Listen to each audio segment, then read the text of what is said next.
Ladies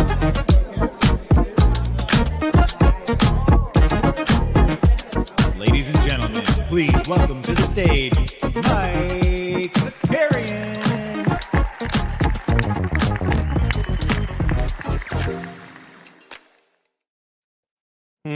Good morning. Good morning. What's up, everybody? Happy Monday. We're back at it. Who do we have in this chat this morning? Also, I just want to shout the chat out. It feels like everybody's got a responsibility when we get here. You know, it's my job to push the button to say we're live. It's Sneeps' job to get here early to say good morning and to give us a countdown. Snoopaloop's job to let us know what day it is. And it's Happy National Sons Day. And then Common Man lets us know what NBA players have a birthday today. I like that we have responsibilities. Happy birthday to Obi Toppin, Matisse Tybel, and Draymond Green. There you go. Smoke some. We got Matic Otto in the house. What's up, Sneeps? We the people's here. Bow Divine.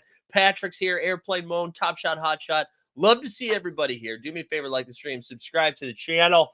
Real quick, let's get some business out of the way, and then we're going to dive in. Whirly Bird. Oh, boy, we got a Whirly Bird sighting. Haven't seen the Whirly Bird in a while. Good to see you. Hey, this is what we got cooking today. Okay, so the NBA bits starting right now. We love to see it.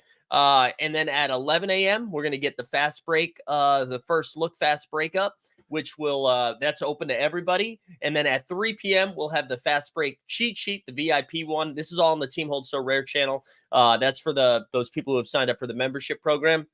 That'll be up at 3. Then live before lock at 5:30. And then live after dark at 6:30. That's a ton of shit. That's so many shows.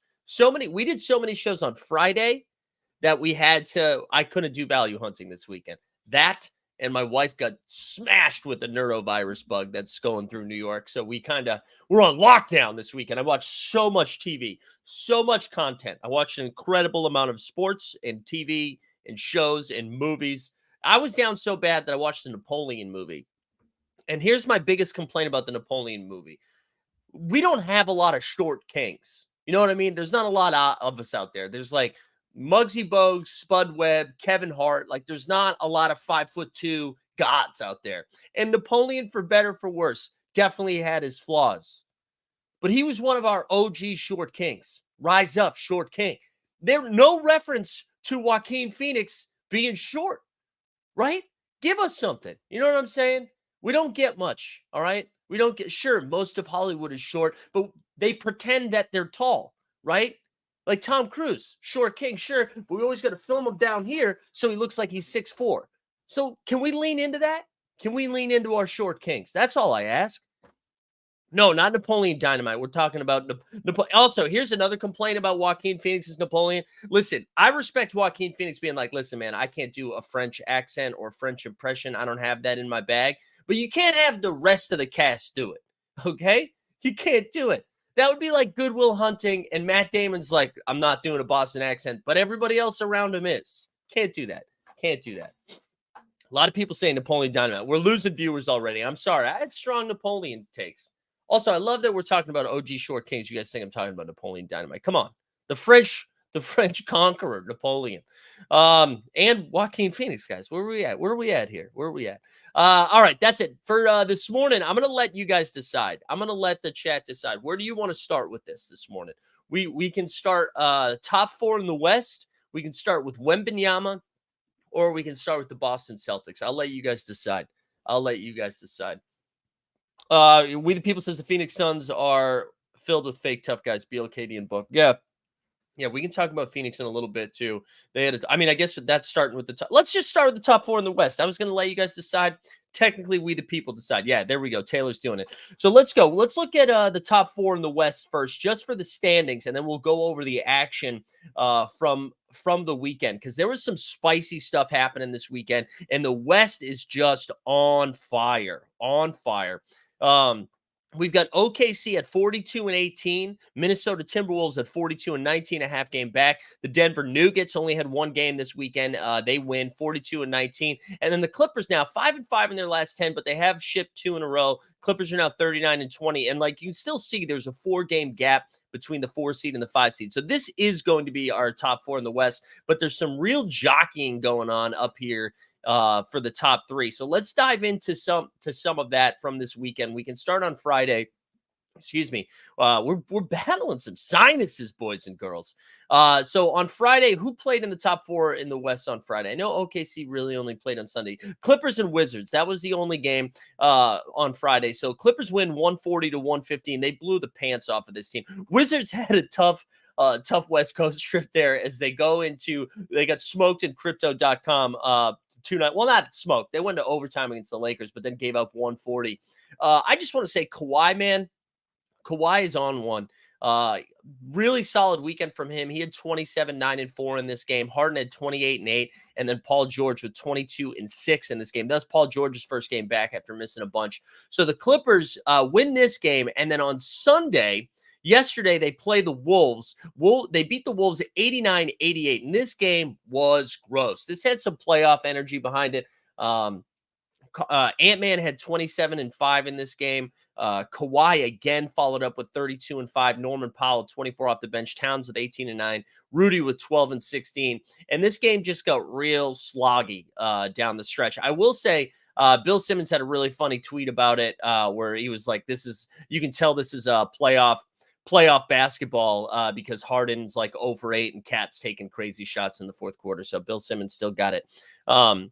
And the Wolves the Wolves had one other game on Saturday too, just to cover everybody. And this was a crazy ass game where the Sacramento Kings came back and won 124-120. Malik Monk scored 35 of his 39 off the bench in the second half. And I think a week ago, 2 weeks ago, I was like, maybe Tim Hardaway Jr., 6th man of the year. Hold that L up high with pride because it is going to be Malik Monk, and it's not close, man. He was incredible.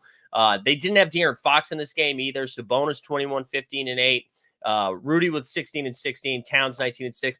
Ant-Man left this game at halftime for the birth of his first child. And listen, I have a question, and I know this probably isn't what we're supposed to be talking about here. And respect for Ant, whatever's going on. Happy he's a daddy now. Well, is this the same? Do you guys remember like a few months ago when the texts were released of Ant's conversation with his pregnant girl about like, did you get an abortion yet? And like, can you send pictures and stuff? Like, do you remember this? So I can't. Is it the same? Is it the same? I don't know. I don't know. All right. I don't know. I'm glad they worked things out. That was my first thought when at halftime they said Ant's not returning. That's again, yeah, these are the questions I have. And I'm not judging that one way or the other. I'm happy you found love in mysterious ways, whatever. I don't know. I don't know. But it was what I thought about. But a tough weekend for the Minnesota Timberwolves who dropped both of those games, right? One to the Kings, which they absolutely should have won that game, and then against the Clippers. And what this did really was it just kind of oh wow, Boston Base in the chat. All it did was it kind of opened up because it seemed like they were starting to put a little bit of distance, and then all of a sudden, bang, OKC, Denver Nuggets right back in it. Because of them losing 2 in a row. And when we think about the upcoming schedule for Minnesota here, who knows if that was a Minnesota accent. So they got the Clippers again on Tuesday. Oh, no, I'm sorry. Excuse me. They've got the Blazers, Indiana, and Cleveland. So hopefully that's like 3 games to get their shit together because we'll talk about the Pacers in a little bit, but they just kind of look They don't look the same right now. And Portland obviously is not really playing basketball. And then the Cavs got lost a weird one last night too. But then it's Lakers and Clippers back-to-back, couple with Utah, Denver, Cleveland, Golden State, Detroit, Denver, Chicago, Houston, Toronto, Phoenix. Anyways, so they still have, I would say, middle-of-the-road schedule as they move down the stretch. So tough 2 L's for them. Clippers go 1-1 in that weekend stretch. I'm sorry, the Clippers go 2-0. Minnesota goes 0-2. But let's talk about the Nuggets on Saturday night, which was a really fun game as Denver played the Lakers. And they get the W 124-110. Based on Instagram, that same girl is definitely not pregnant. Wait, what? All right, this might be a different show. We might have a different episode for this. And as we get into the Denver game, Taylor also letting us know Nuggets and T-Wolves still play each other 3 times down the stretch. Going to be great games. Yeah, that is going to be fun. But for Denver in this game, This was a fun one. Denver got out to a quick lead, and then the Lakers come storming back. And I was kind of surprised from this. I thought Anthony Davis was going to be a dominant factor, and that's what I was paying attention to, because AD's been playing really good basketball, and I was like, I wonder if they just put AD to work, and they really didn't. He had 17 and 11 this game, but it was a pretty quiet 17 and 11. Rui was the one that actually kind of took control. He had 23. And he kind of got hot early in this game, and that's how the Lakers extended their lead early. LeBron finished with 26 and 9. Austin Reeves had 19 and 14, which I thought was pretty impressive, 14 dimes. But the real story, man, this Nuggets team can just beat you so many ways. And I think we focus so much on the two-man game of Nikola Jokic and Jamal Murray, rightfully so, because they're just awesome. They're awesome together. They feel like they get any shot. But what is crazy is they have a second two-man game that is almost just as potent as the Jokic-Murray combo, and that's Jokic and Gordon. And they played this game without KCP too, but like they can just, you try to shut down Jamal Murray, you throw two at Jokic, and then all of a sudden Gordon's just cutting for an easy lob dunk. And they're just so good. And to make matters worse, Michael Porter Jr. goes 10 for 10 from the field, 5 for 5 from 3, doesn't miss a shot, finishes the game with 25 and 10. Aaron Gordon has 18, 9 and 5. Jokic with 35, 10 and 7. And then Jamal Murray, who I was saying, like, hey, guys, stay away from Jamal Murray fantasy-wise, seems to be battling an injury. And he is battling an injury. You could see it. Like, he dinged up his ankle again early in the first quarter, and I was nervous he was going to be donezo. And then he just takes over, 24, 11, and 6. I bet on his double-double on Saturday night, just because, like, if he was going to play, he shows up for these games. These, like, bright light spotlight games, there's, like, nobody I'd rather have. He just shows up and dominates in every single one of those games. LeBron finished the game with 26 and 9 and got he finished 26 and 9 and got to 40,000 points. Can we have an honest conversation about this? And this is not a shot at LeBron. I know there's certain people who are LeBron stans that will be like, no, how dare you? And then there's people like Jeb who hate LeBron that are like, go ahead. So I just want to say, why did we celebrate 40,000 points as much as we did? I don't know. I mean, I get that it's an important feat. I do understand it. I do understand, like, it's never been done before. But also, every point he's scored up until then has also never been done before. So are we just very excited because it's a nice round number? I just was like, I don't know. And like the ESPN also had one of the funniest flubs. I don't know how many people caught it, but right after he scored 40,000 points, I forget, somebody went up to the line, like there's a stoppage in play. And then there was a graphic underneath that said Anthony Davis reaches the first player to hit 40,000 points. They'd like messed it up.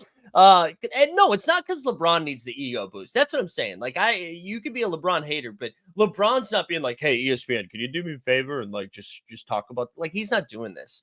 It's because us dummies eat this stuff up. But I was just kind of like, I guess, like, are we going to do this if he hits 41,000 too? Or is it just because it's a round number? Maybe I'm just being annoying, but I just thought that was interesting. But in true LeBron fashion and Laker fashion, LeBron hits a milestone and collects an L at the same time. So we love to see that. But this is a really good win for Denver. I feel like this, with no KCP, who is their best on-ball defender that they have, with Jamal Murray dinged up, this just on paper seemed like a game they could possibly drop. But it's clear to me, and I mean, they've made it clear to everybody else that Denver is going to go out of their way to get this 1 seed. Like, this is important to them. They want the home court. And I mean, I like Taylor said in the chat, 3 games left against the Timberwolves. That's going to be a pretty big deal. So let's hit the last team here in that top 4. And that was the OKC Thunder, Oklahoma City Thunder. They played an insane ass game last night. So they win 118-110. This was a game of, I just had Dunkin' Donuts coffee for the first time in a few years. A game of runs. It was pretty gross, that joke. But OKC goes on a run. They get a big lead. Phoenix comes storming back. They go on an insane run. And then it just back and forth. OKC ultimately holds on to this game, 118-110. Yusuf Nurkic with an insane rebounding performance. Finished the game with, oh, sorry, I lost my spot. 14 points and 30 31 rebounds. I was so mad at myself yesterday. If you are in the VIP streets and are paying attention to fast break stuff, I had typed something up yesterday in the community page, just kind of looking at props over and unders. But I guess because Booker was questionable, there were no Nurkic props up. So I totally forgot to cover Nurkic, which OKC has this one real weakness outside of everyone being like, can you believe how young they are? And that's that they can't rebound. And Nurk was such a smash play in there. And I totally whiffed on it because they didn't have a prop on him. So, but 14 and 31, but it didn't matter because no Booker in this game, by the way. Bradley Beal, who was supposed to be on a minutes restriction, dropped 31 and 6 on him. Kevin Durant had 20 and 4. But it was the SGA show again. SGA 35, 9 and 8, Chet 14 and 9, and J-Dub 22 and 4. I thought there was a pretty good comment from Coach Mark Daniel after the game when they were talking about the rebounding issue. And I kind of like what he said here, where he was like, yeah, when we go up against teams like a Nurkic or somebody that has a big like that, we're going to get out rebounded. That's part of it. But until it becomes like a net negative for how they play basketball, they're not going to do anything. Like, they're going to continue to do it. And I love that. They're like, yeah, that's an absolute weakness, but it gives us a strength on the other side of the court. It allows us to do a bunch of other stuff. And like, they still got the W. So, I mean, I guess it's easy to say that after you get a win, but I mean, Phoenix didn't have Bradley Booker. That's Bradley Booker. Good Lord. Devin Booker. So I don't know, keep that into consideration, but, good win for the Oklahoma City Thunder, who now, I mean, listen, we're like 2/3 way through the season and they're still atop of the West, which made me, I was thinking about this over the weekend, like some of the, Top Shot comment somewhere. I got Nurk was questionable. And he was questionable. You're absolutely right. He was questionable. I forgot about that because I remember seeing the comment that he was ruled in later. But I was thinking about this last night as I was lying in bed. Double check that your links work on this video description. Oh, the link's not working. All right, I'll double check. Thank you, Boston Base. But as I was lying in bed, I was thinking about some of the W's that we had this year, like leading into the season, about OKC being like a top 4 team in the West and like hosting something. And then, I mean, like Chet looked like a W for Rookie of the Year until later. And there was another one too. I forget what there was one other one that we had preseason that really stood out. And then I was like, well, to be fair, we should think about our L's. And the biggest one that I could think of is thinking DeAndre Ayton was going to be good at basketball. So anyways, the wins come with the losses. You know what I'm saying? Yeah, Jalen Duren. Where's there was somebody, was it Top Shot Hot Shot that said something in the chat that I wanted to go back to. I missed it, or I don't know. I missed it. I apologize. Oh no, there it is. Top Shot side of things. They're making the hollow set expert reward the LeBron 40K moment right now. I don't even know what that means. Bottle that's all right, cool. Good, go. Good Top Shot. Good job. I think that sounds good. All right, so with the top 4 with the West, right? We already went over the standings. Let me just real quick, I wanted to see OKC's upcoming schedule, because I think I said last week that I expect this to go Denver, OKC, Timberwolves, Clippers. I think I said that, right? Or maybe I said OKC, Denver, but somewhere in that order.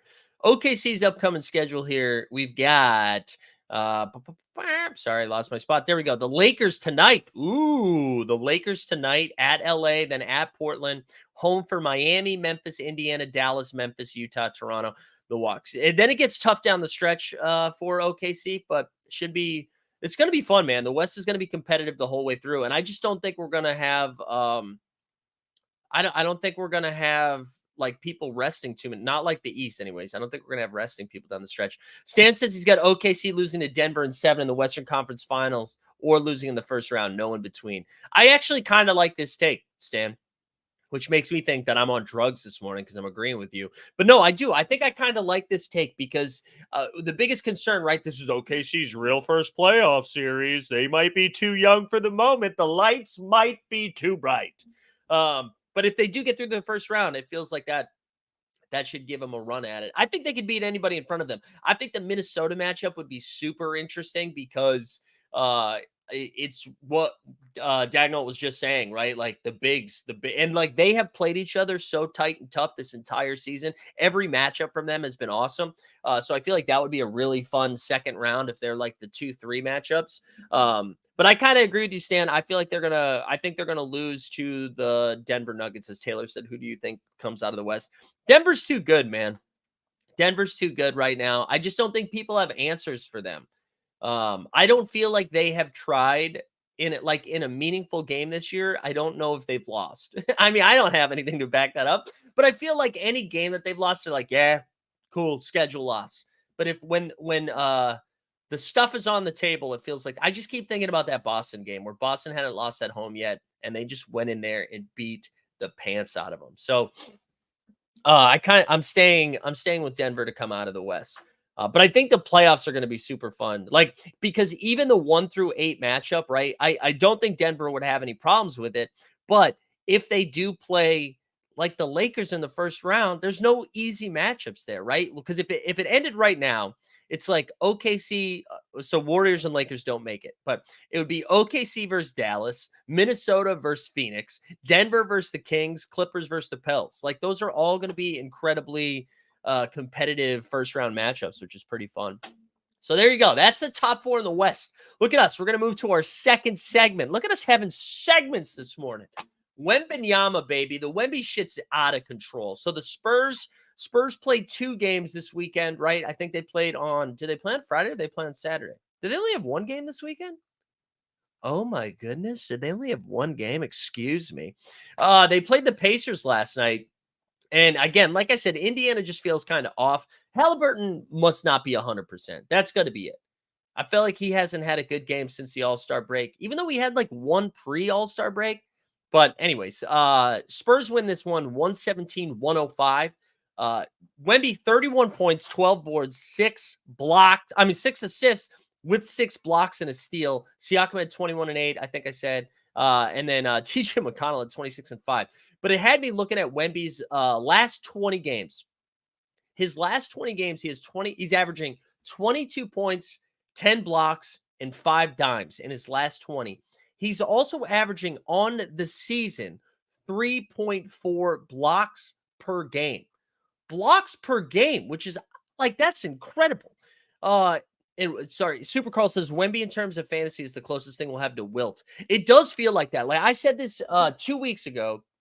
I think I said it on the show, but I also said it to John TST and Jeb in our chat, where I was like, fantasy purposes, I will still draft Luka and sometimes Jokic ahead of Wemby, and that's it. Like, I'm taking Wemby over Giannis now, which I know Giannis had an insane game against Chicago, but he's just incredible. Like, and I'm going to go over to Stat News here for a second. Like, look at the NBA leaders in blocks with a minimum of 57.4 games played per 82 games this season.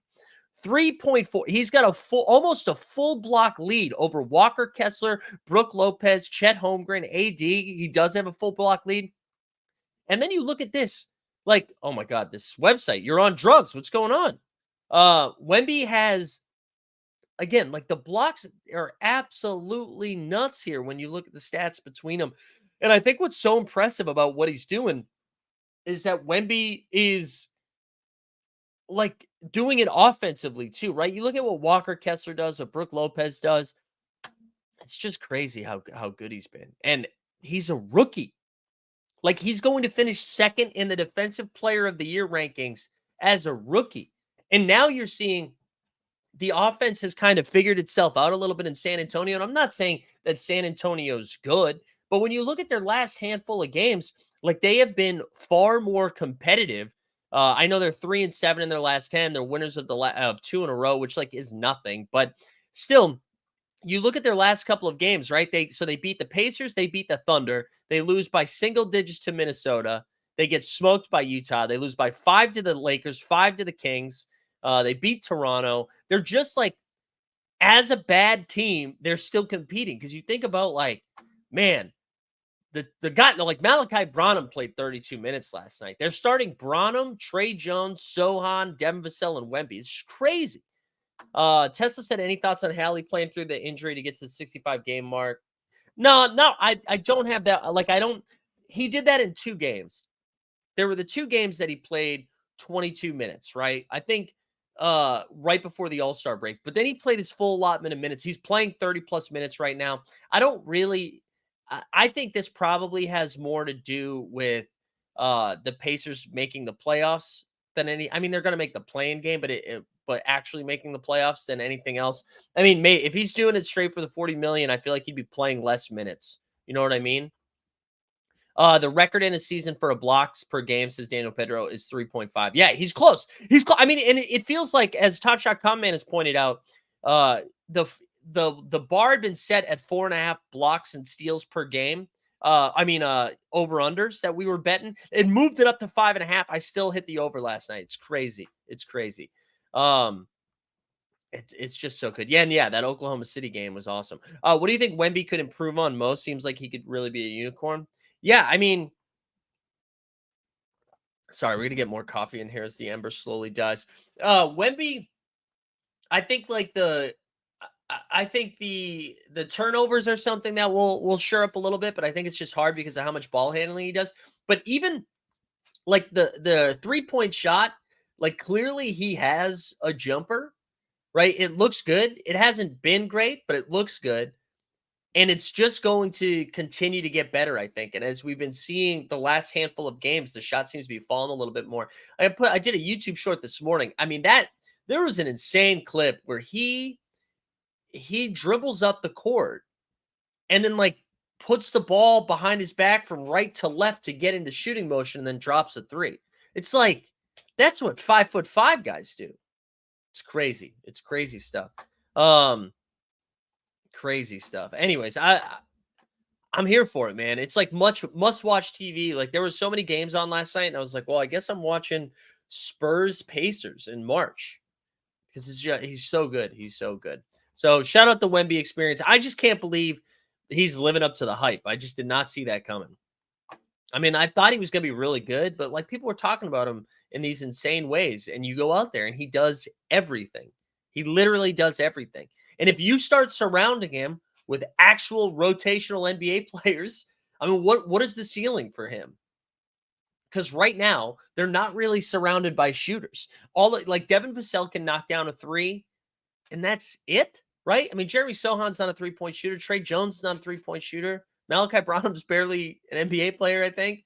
And if all of a sudden you have some knockdown three-point shooters, give him a real point guard and some knockdown three-point shooters, and then just spread it out. That team's going to go insane. I think it could be like how the Celtics use Porzingis, but on super steroids, whatever they use in the boys. That's what that would look like. I don't know.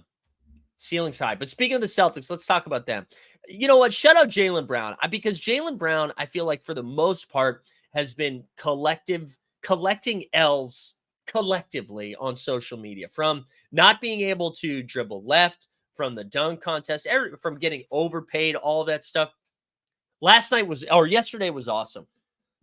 It looked early on in this game that the Warriors were just not going to guard JB. They were going to give him any shot that he wanted. And I was like, that can't be what the defensive plan was, right? There must be some breakdowns in what's going on. My brain was like, I think this is the third game in 4 nights for Golden State. Maybe they're tired. Celtics got hot early and they just shut it down. No. Multiple people commented on this after the game, whether it was Steph Curry, Draymond Green, or Steve Kerr, that the actual game plan heading in to the game was to just leave the 2-time NBA or 3-time NBA All-Star Jaylen Brown wide open. That was the game plan, to leave him wide open. And Jaylen Brown responded by scoring 29 points in 22 minutes, averaging over a point a minute last night. And incredible W for Jaylen Brown, because after the game, there was a clip going on social media of just Steve Kerr's comments, and Jaylen Brown quote tweeted it, just saying more teams need to implement this strategy. It was awesome. The Celtics were just incredible. Moses Moody was the only rotational guy in double figures with 11 for the Warriors, as the Celtics win 140-88. What? They won by 52 points. Tatum had 27 and 5 in 25 minutes, and Peyton Pritchard 19, 6 and 6 off the bench. Steve said, I no longer think I can be Luke Cornett's #1 fan. At yesterday's game, he said the greatest movie villain of all time was fucking personal trauma from Good Will Hunting. It was excellent. I thought that was a great joke. Sneeps. Everybody seemed to laugh. But anyways, Celtics just continue to beat the pants off of everybody. They have been absolutely on one. On Friday night, they played the Dallas Mavericks, who are supposed to be a playoff team, and they beat them 138 to 110. Luca had another. Luca's been on one with 30-point triple doubles. He had 37, 12, and 11 in this game. Tatum finished with 32, 8, and 3. Porzingis 24 and 6. Jaylen Brown 25, 7, and 5. The Celtics now, though, I mean, they are 48 and 12. They are winners of 11 in a row. It's incredible. They have an 8.5 game lead on the Milwaukee Bucks. And not only that, they have a 6-game lead on the best record in the league. So if the Celtics can avoid any sort of choke jobs in the playoffs, they will absolutely be having home court advantage throughout the entire run of the playoffs. And what was awesome yesterday too is and I think we're going to see more of this too. I know like there were some real Celtics fans who were concerned yesterday with Porzingis being injured, of being like, oh no, now it begins. I don't need there is no need to play all of their guys the rest of the way. And I know Missoula likes to play everybody, but I imagine as we're going to see, like Al Horford's going to sit a game, Porzingis will sit a game, then they'll have Tatum sit a game, they'll have Jaylen Brown sit a game, Holiday White. I think they're just going to keep rotating them because there's no reason for them to play these guys 38 minutes a game every game for the rest of the way out. And the Celtics, as we've said, right, like their upcoming schedule is just like pretty out of control. They had the easiest or one of the easiest schedules the rest of the way. And again, 11 in a row. They've got they're at Cleveland Tuesday, at Denver Thursday, at Phoenix Saturday. So 3 tough games this weekend. But then it's Portland, Utah, Phoenix again, Washington, Detroit, then Milwaukee, then Detroit, Chicago, Atlanta, New Orleans, Charlotte. So like they're not going to have to put their foot on the gas for a while. So they're in great shape. Boston Bay says, thank you for the super chat. Boston Bay says Steph Curry shot 0 for 9 from 3 in his first game against Boston. And it's in the first half against Boston. Yeah. It was great. I saw shout out Samus Fandiari in the Light Years pod. They do really good work. But I love there was a bunch of jokes running around how like Steph doesn't sit home games. And then he was like, well, of course he's not going to sit because this is a home game, baby. Man, just gross stuff. Taylor says, damn, so their streak ends on Thursday. Too bad for them. Yeah, I mean, the Denver game is going to be a tough one. But the way they're playing right now, I mean, nobody looks better than them. I mean, I am still Denver's probably the scariest team in the league. But they're right behind them. They're right behind it. They look awesome. The Celtics just look incredible. Let's hit a couple of other things here as we catch up on the rest of the games. Let's go to Toronto Friday night. I got to tell you guys, remember in January, I was on the hottest underdog streak of all time. It was just every night was a bank. I can't be down worse. I've been all over Donovan Mitchell, who continues to sit every game. I've been all over Scotty Barnes, who he broke his hand on Friday, had a bunch of Brunson last night who got hurt, which we'll talk about. But on Friday night, the Raptors lose to the aforementioned Golden State Warriors 120 to 105. Scotty Barnes broke his hand. Also, I don't know if you guys have been following this. I'm sure you are aware of all the Muse counts on Twitter. The Brick Muse count, which I think 1 for 10, they'd have like a good tweet that comes up, but basically a hater count, right? I got to tell you, I'm not trying to be like cancel, like we got to enforce cancel culture. I don't want to have that conversation. Like the Scotty Barnes is autistic joke is one of the dumbest fucking things out there. I don't think it's funny. I hate it. It's dumb.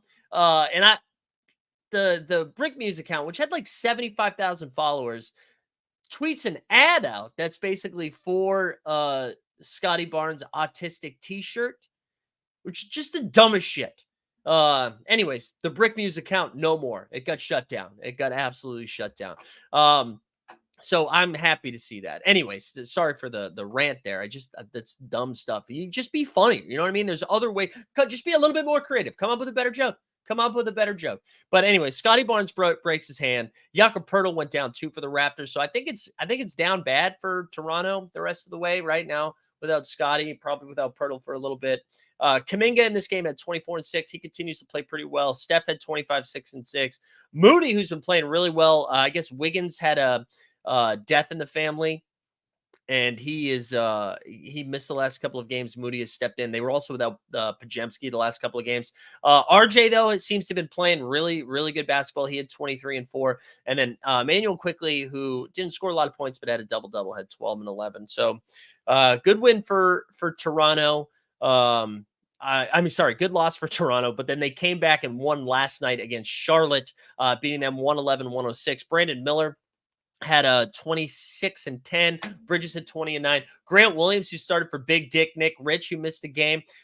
He had Grant had 18 and 13, RJ 23, 8 and 5, and then IQ 22, 11 and 7. And yeah, speaking of injuries, Jalen Brunson had it looked like it was an ankle roll or a knee injury. Turns out x-rays were negative, and it was just knee contusion.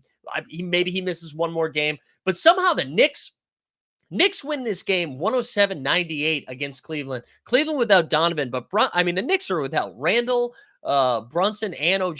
Brunson played 47 seconds in this game. And then Josh Hart, man. Josh Hart's lines are insane. 13, 19, and 10 triple-double. I feel this is his second triple-double in a couple weeks. Boyan had 20. Dante DiVincenzo, 28, 6, and 4. Mobley continues to play like pretty solid ball, although he got absolutely crossed up by Miles McBride with a little in and out, sent Mobley on his ass. Garland had 19 and 5, and Sammy Merrill, I forget what the stat line is. It's like per 100 attempts or something. He's the second best 3-point shooter in the league right now, which is pretty incredible. But anyways, good win for the Knicks. Huge. Tessa saying RJ's been super efficient since getting to Toronto. Yeah, no, he's been great. RJ's been playing really well. He's been rebounding quite a bit too. Shout out RJ. RJ seems happy. I'm glad he's playing well. But a good win for the Knicks. There was another thing. What was the other thing I wanted to? Oh, dude, Dallas. I already talked about Dallas on Dallas's game against Friday. Against the Celtics on Friday. They lost at home. They lost to Phoenix. Got to the Sixers 120 to 116. It was not that close though. It was not that close. I don't know what is going on with Dallas, but this is brutal stuff because you can't lose at home to a team like the Celtics lost. Whatever, you had just gotten the win in Toronto, then you go to Boston, and then you come home. You got to win that game at home. The Sixers aren't that good, and honestly it made me think we might have to reevaluate the Sixers heading into the playoffs because I thought for sure they were going to slip out of the top 6, which still could definitely happen. But it sounds like we're only a couple weeks away from Embiid coming back, and I thought they were going to be straight up in the play-in. But now you start looking at what the 3-6 or 4-5 matchup could look like if they're able to hang on. And all of a sudden, the Knicks or the Cavs are playing the Sixers in the first round, which is pretty crazy. So, shout out Tobias Harris, who was really playing poorly for a stretch, and now has had 2 solid games in a row. He had 28 and 5. Maxey had 24 and 3. Maxey got smoked in the head, and then all of a sudden, Oubre, who was dog shit in the first half, came out in the second half and was very aggressive. He had 21 and 5. Another 30-point triple-double for Luka. I believe that's 4 in a row. He had 38, 11, and 10. Kyrie had 28 and 5. Derek Jones had 21 and 7. But I don't know how they lost this game. And now you start thinking about where they are in the standings. And the West is just so tight. They're now in the 8th seed, and they are a game behind Phoenix now for the 7th seed, but also a game behind the Kings. So they're still only a game out of the 6th seed, 2 games out of the 5 seed. But in the same fashion, they're only a game and a half ahead of the 10 seed. So before you know it, they're going to have to win 2 games to get into the play-in game. Now, all of these teams seem to have tough schedules down the stretch. Dallas has a handful of games coming up. They've got the Pacers, Miami, Detroit, Chicago, but then it's Golden State, OKC, and Denver. So they need to right the ship quickly, or they will have to win 2 games to just get into the playoffs. But that was a really tough weekend for them. The Philly game was crazy. And then speaking of Philly, so they're now the 5 seed. They're only a half game behind the Knicks. And I imagine the Knicks are going to hang on there. I think they're going to hang on there, but they only have a half game lead over the Magic, 1 game over Miami, who has been playing pretty good basketball, and then 2 games over the Pacers, who are now in the 8th seed. Common Man says maybe start shit talking us so we can go on a run. I know, right? Tesla said, I think it's more about the Mavs playing down to their competition. Sixers are awful without Embiid. Dude, so I thought, yeah, Tesla, they're 5-5 in their last 10. I agree that they're awful, but they are 5-5 in their last 10. So I thought they were going to fall out of it. But they're 5, and now the Knicks are 3-7 in their last 10. The Cavs are 5-5. The Pacers are 5-5. However, they've got the Heat and the Magic, who are both 8-2 in their last 10, breathing down their neck. So we'll see. Yeah, and we got Mark says Orlando, New York this Friday. That is going to end up being a pretty big win. Boston Bay said Cavs are worse at home. 20-11 at home, 19-10 versus away. Yeah, I see what you're saying, that they're better on the road than they are at home. I got you. But anyways, that was something to pay attention to, is what Philly's doing here. Let me see if there's anything else. Phoenix had a tough weekend as they lost to Houston on Friday, 118-109.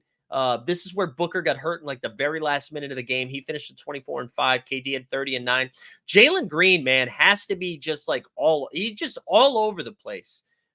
He has like 3 terrible games and 3 great games. He had 34-9 in this game. Freddie VanVleet, 24-11-5. Şengün, 21-10. Also, for you so rare freaks, man, Fred VanVleet's cap is now sub 30, 29. He's going to be an incredible play this week. But they lose that game. We already talked about OKC. So they've lost their last 2 after picking up a big win before that. So they are 5-5 in their last 10. And Phoenix's upcoming schedule is a little tricky as well, I believe, because they had one of the tougher schedules down the stretch. Their upcoming games, they've got Denver, Toronto, Boston, Cleveland, Boston, Charlotte, Milwaukee, Philly. So that's, yeah, God, it seems like every team we go to look at, we're like, oh, it looks like they're going to be in the playing game, but Phoenix might be in some trouble here down the stretch. That's a tough weekend for them.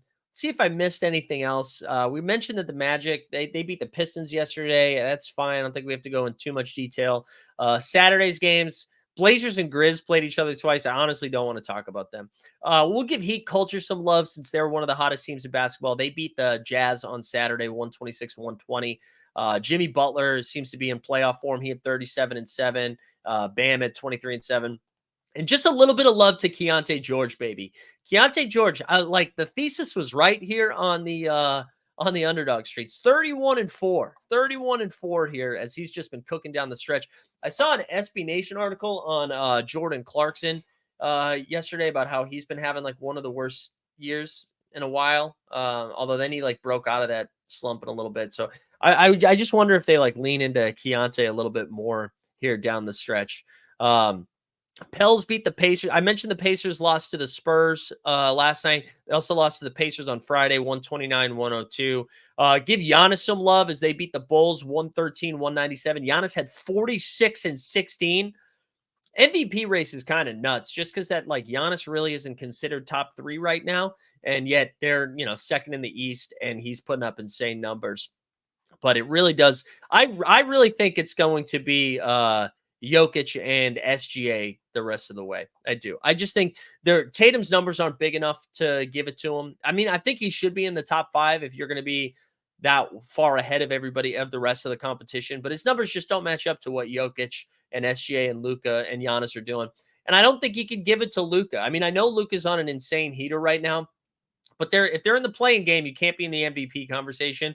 And then Jokic and SGA, it's just like whoever played last. It reminds you of the Jokic and Embiid. Embiid would play the 7 p.m. game, last season would put up like 35, 20, and 9.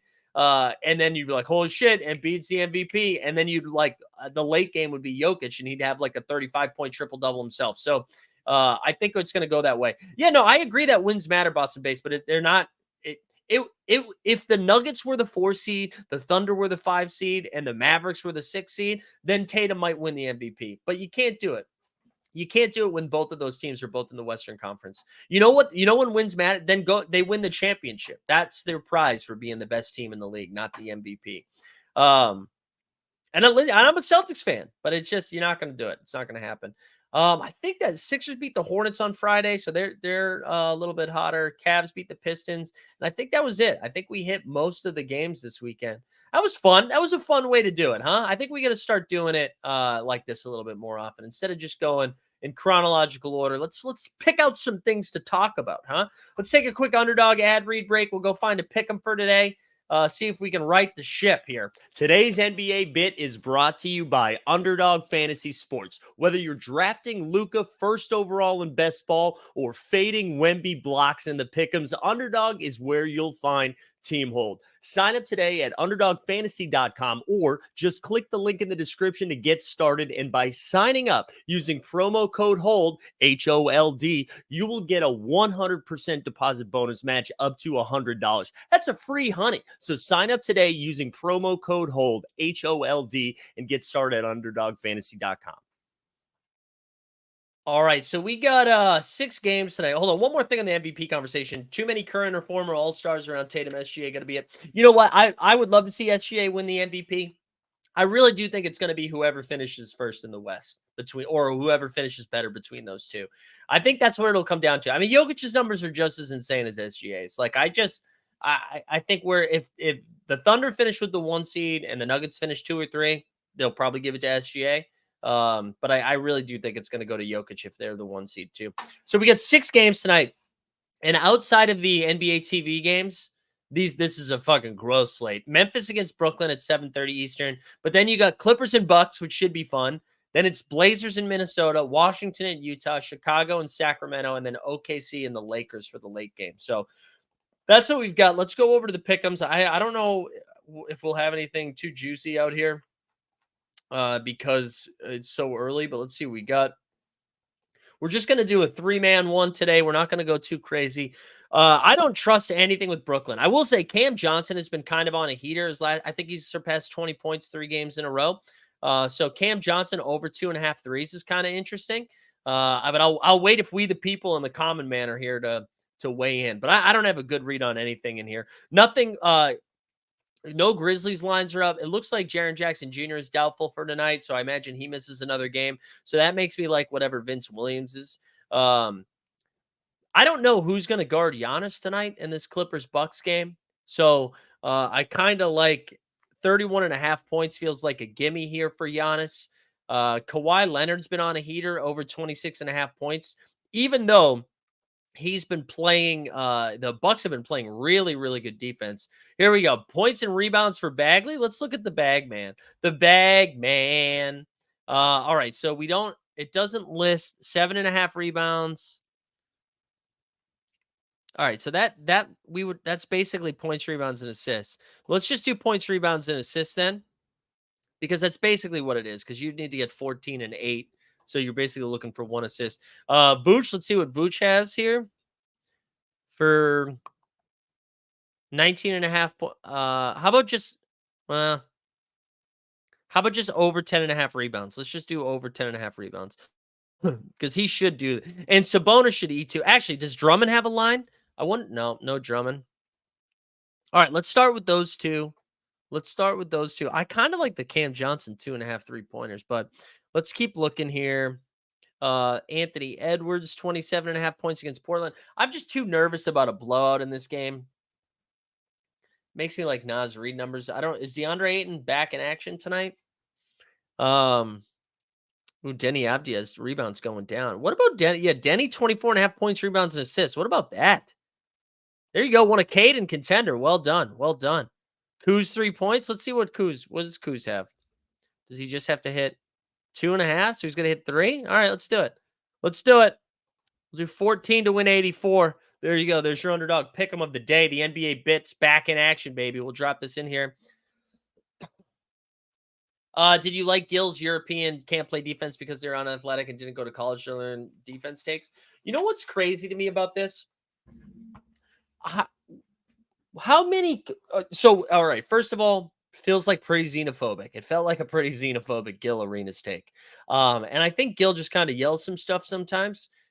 He's kind of like the YouTube version of Stephen A. Smith. This was such a bad take, but just to pull apart this, how many NBA players are learning how to play defense from their 1 year in college basketball?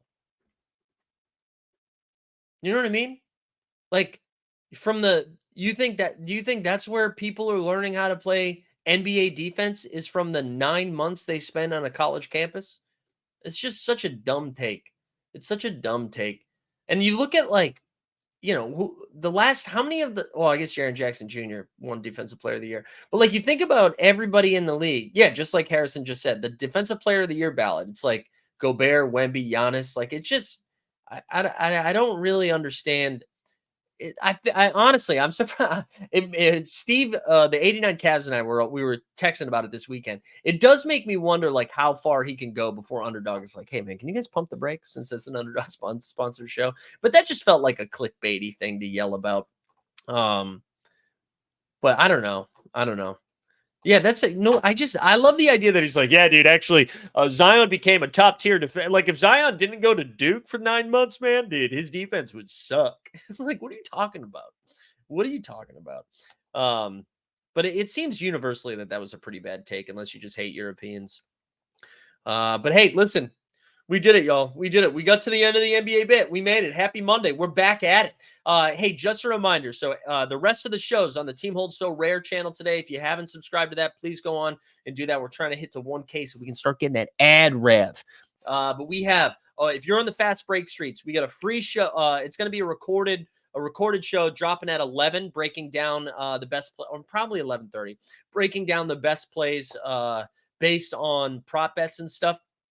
Today for a fast break, and then at 3 p.m. we will have the VIP version that actually has the projections. 5:30 we'll have live before lock, and then 6:30 for the VIPs live after dark. So go check that out. NBA Bit will be back Tuesday, Thursday, Friday this week at 9 a.m. Wednesday we're not going to do a morning show, and then all the same content. Also, go subscribe to our Team Hold Racing channel. We had our first Team Hold Racing show on Friday, setting up for the Bahrain Grand Prix. We'll do another one this Friday, getting ready for I think it's Saudi Arabia, right? And it was a fun time. We got over 22 subs already in our first show, so go subscribe to that channel, go check it out, and we'll talk more about Red Bull, I'm sure. Mike, who's the most influential bench player of all time? Jamal Crawford. Both on and off the court. There you go. I feel like we crushed that answer right away. All right, everybody, go have yourselves a day. Have a great week. We'll check in with you later on today, or we'll see you right here tomorrow morning. We out.